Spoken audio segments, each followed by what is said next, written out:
अपनी बुद्धि को परमात्मा में स्थिर करके कर्म योगी बनने का क्या मार्ग है माधव?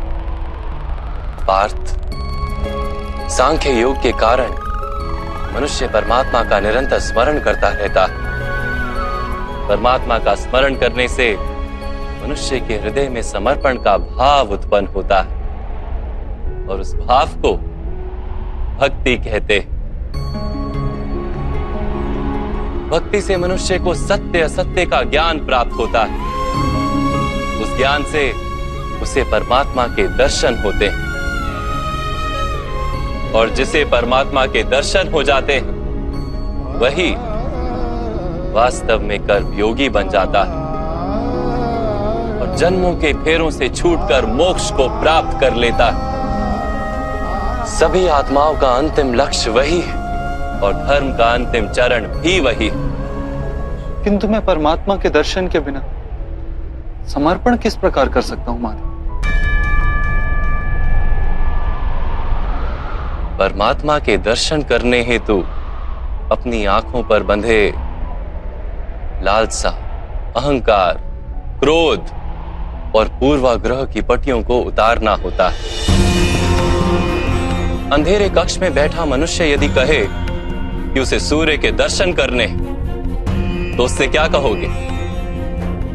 यही कहोगे ना कि कक्ष से बाहर आ जाए और आकाश के नीचे खड़ा हो जाए। सूर्य तो सदैव उपस्थित है। वैसे ही पार्थ, ये सृष्टि ही परमात्मा है, परमात्मा ही सब कुछ है। परमात्मा के सिवा कुछ भी नहीं।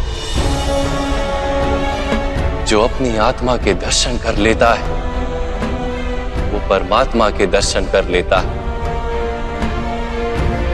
जैसे नमक के एक कण का स्वाद समग्र सागर के स्वाद से भिन्न नहीं होता, वैसे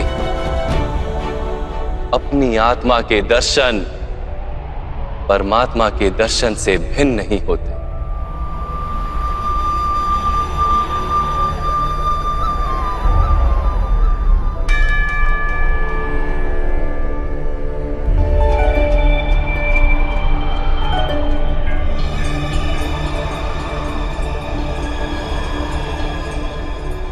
माधव, क्या आप भी परमात्मा हैं?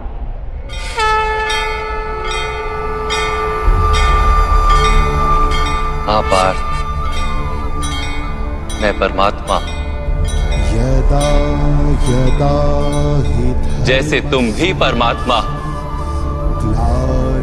केवल तुम अभी जागृत नहीं हुए हो और मैंने ये जान लिया।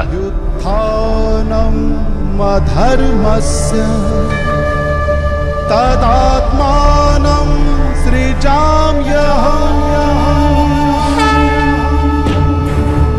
माधव, आपके प्रति समर्पण ईश्वर के प्रति समर्पण क्यों नहीं है? अवश्य, मेरे प्रति समर्पण ही परमात्मा के प्रति समर्पण है।